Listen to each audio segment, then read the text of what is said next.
Charles, Ash here. Welcome back to Gents. You expected me to come from that direction. Not this time.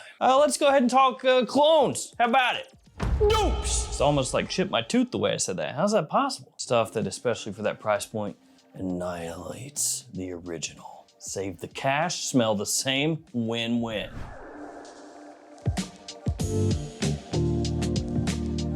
Starting off with Arabiyat Prestige Revolt Uprising. I have the mind of a small child, just a stupid, smooth-brained small child. He's pulling apart a crack. Yeah.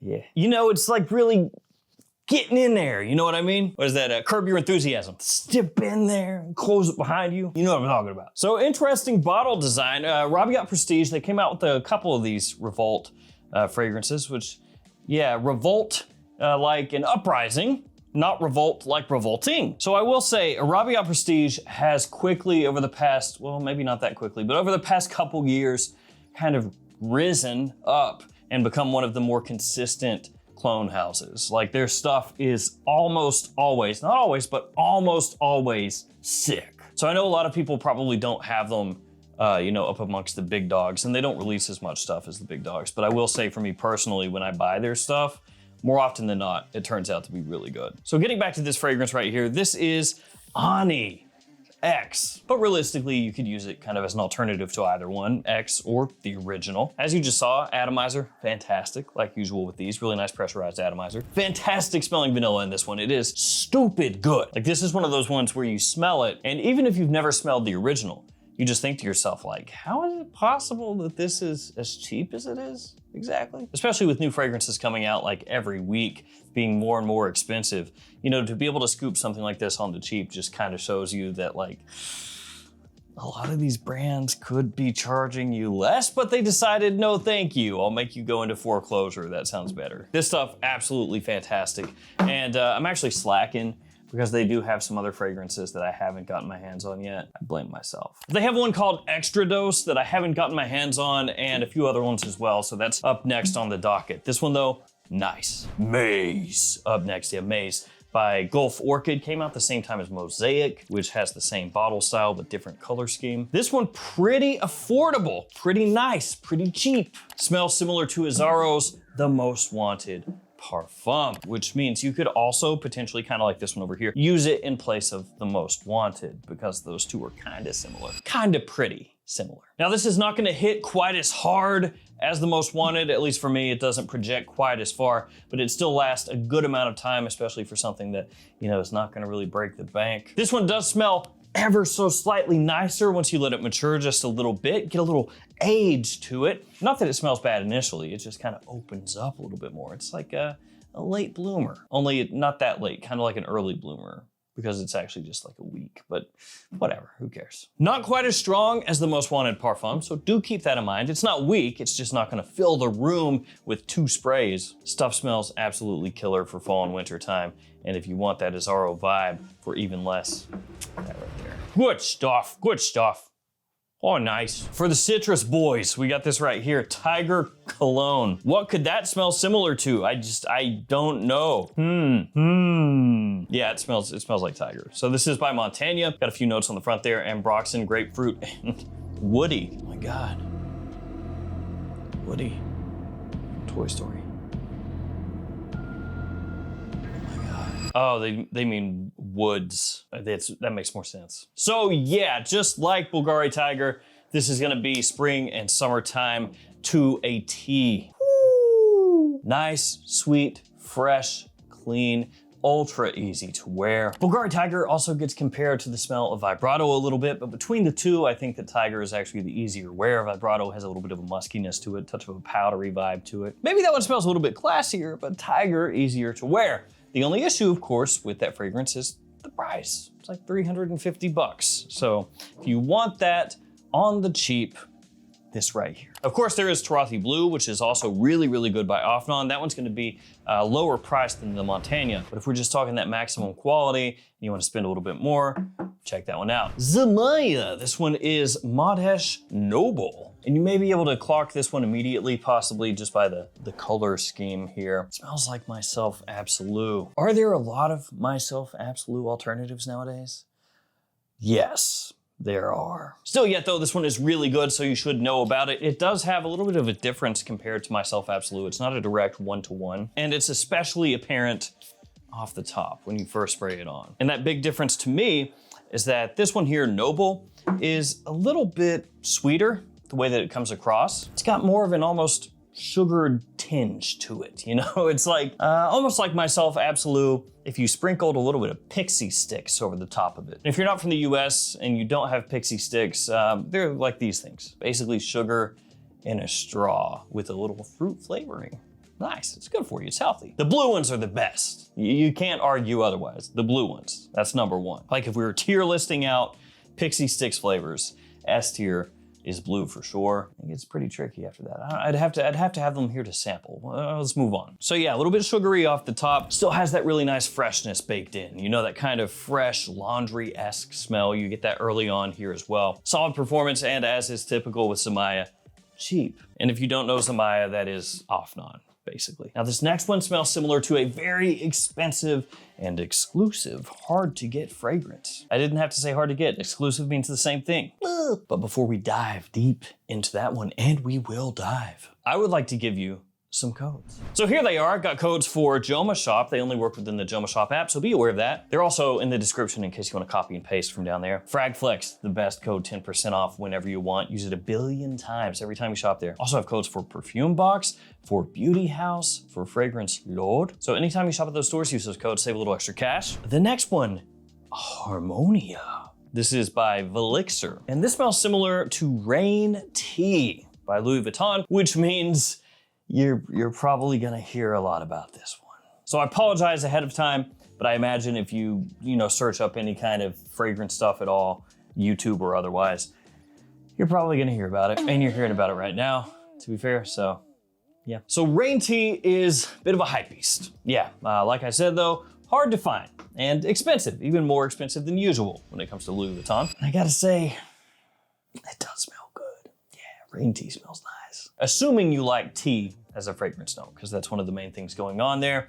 Has good performance as well, Rain Tea, especially for a fresher type scent. It's really calming, kind of relaxing. Still smells classy, but it's almost like, I don't know, like the evolution of like Gucci Pour Homme 2 or something like that. Actually, maybe that's not the greatest comparison in the world, but in the sense of it being that just really nice, well done, tea-based scent. Rain Tea does come across with more of a fresh aspect to it. It's a little bit of a rain-spritzed, watery facet as well, and a really, really pleasant lemongrass that you can pick up, especially off the top, which to me is kind of what sets that one apart. This is a fantastic dupe of that scent, but it does not have as much of the lemongrass, at least for me. So when you first spray this one on in comparison to the Louis Vuitton, you get more of that kind of like little bite, that gives like an extra edge to the tea. You get more of that in the LV.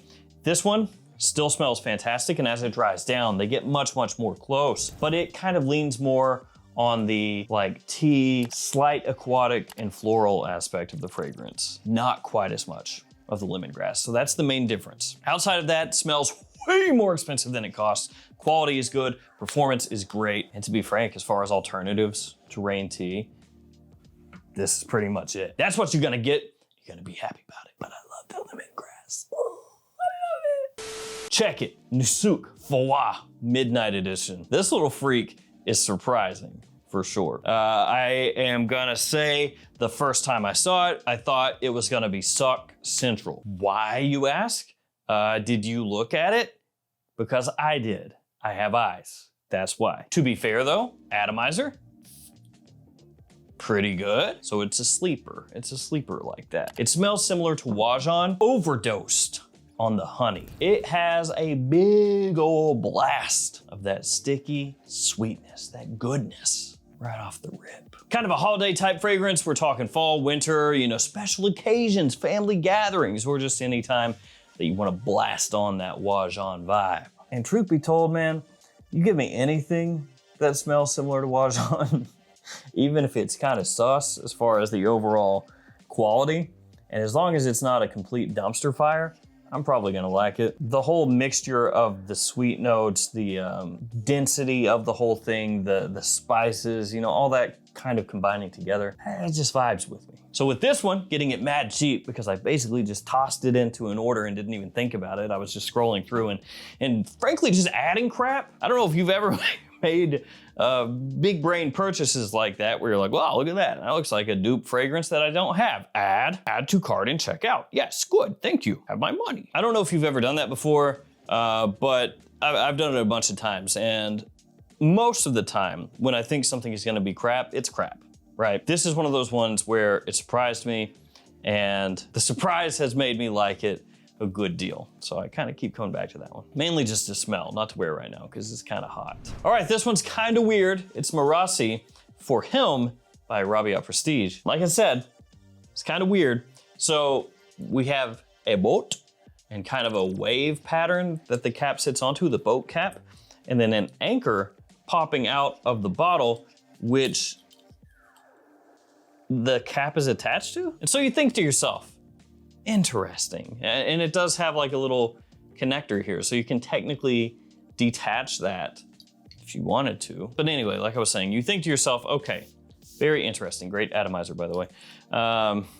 Must be a big aquatic fragrance, because that makes sense. There's a boat, there are waves, there is an anchor. This must be a big time, summertime aquatic blast. It's not at all. It smells similar to Solo Elixir by Loewe. Was there a massive amount of people scrambling and asking for that fragrance to have an inspired by release? I don't know, maybe? It has lavender off the top, a little bit of citrus. It has olibanum in there as well, tarragon even. Also has nutmeg and iris among other notes, and you do pick up a bit of that iris off the top, which I like iris, so you kind of got me by the balls here. It could, to an extent, remind you vaguely of Dior Homme Parfum. And when I say that, I don't mean the new Dior Homme Parfum. Now, again, I said vaguely. It does not have like the big leather blast that one has and everything else. But it's just gonna be that bit of iris that comes across that could kind of trigger that in your brain. And to be fair, that could also remind you a little bit of other iris-based fragrances as well. Maybe you could actually think of it as a more lavender forward iris scent, kind of in that overall wheelhouse. That's more so how it comes across. So if you see this, that's the vibe. It is not an aquatic vibe. Lumiere Garcon, we gotta have Lumiere Garcon. I love you, Lumiere Garcon. Kind of, yeah, I guess so. This one has a funny little blue fez as a cap, little plastic one, and it smells similar to the One Luminous Night, which is one of those fragrances where it's so good and impossible to find. You gotta love that. The type of fragrance that, you know, people constantly talk about how great it is and yada, yada, yada, and then you're like, oh, cool. Let me go find that. Oh, never mind. I would have to sell my kidney to afford a bottle, a real bottle, because I'm assuming there's probably tons of fakes on eBay. I haven't checked that fragrance in particular, but you know how it is with eBay. Oh, fakes galore, yay, thanks eBay. But yeah, when it comes to the One Luminous Night, if you weren't there to pick it up basically as soon as it was brand new, you were scrogged, you know, not very fair, not very fun. This captures the majority of what that fragrance puts across. A little touch of, you know, added incense in here, but still really, really nicely done. And still for me, that would be the One Luminous Night dupe to get, the one Luminous Night, yeah, whatever. It's pretty good. Look at that. That's a gold bottle right there. Fakhar Extrait. Pretty much all of these are affordable in this line. Obviously, they didn't put any money into making sure that the cap stayed in place. That's okay though, I didn't need a cap anyway. This one smells similar to 1 Million Parfum, which not exactly my favorite 1 Million fragrance, but it is a pretty solid compliment puller, I gotta give it that. It has that kind of sunscreen and a leather bag vibe to it. Really nice performance as you would expect from a fragrance that is an Extrait. And it's kind of a strange summertime reach, you know? You wouldn't expect a 1 Million flanker to be great for summertime unless it was named like Eau de 1 Million or 1 Million Cologne, which did used to exist. And yet this sugary solar boy right here works really nicely during the summer. Let's wrap it up. Fierte Luna. This one smells similar to Naxos. It came out amongst a lot of other fragrances that also smell similar to Naxos, kind of all hitting about the same time. This is one of the absolute best, if not the best, of that bunch of Naxos dupes. And the reason why is it captures what Naxos does really well. It has kind of an aromatic flair to it, some lavender in there when you first spray it on. Then as it dries down, you get more of the tobacco that comes out, the honeyed tobacco. Some fragrances lean too hard on the aromatic side. They freshen it up too much and kind of lose what Naxos is. Others go too heavy on the honey and you don't actually get across the more aromatic aspects. This one does a good job, at least a better job than most, of getting all of that in there. Naxos on the cheap, Fierte Luna. There we go. Some fragrances that you can wear and smell pricey without spending pricey. And as usual, I will not judge you. If you tell somebody you're wearing the real thing, they don't need to know. It's okay. Or if you want to be a bro, you can put them onto it and be like, okay, I'm gonna share some top secret information. Make their day. Be a good guy. All right, guys, I want to thank you for hanging with me. Stay safe out there. Take care of yourselves. See you tomorrow with another fragrance video. See you guys.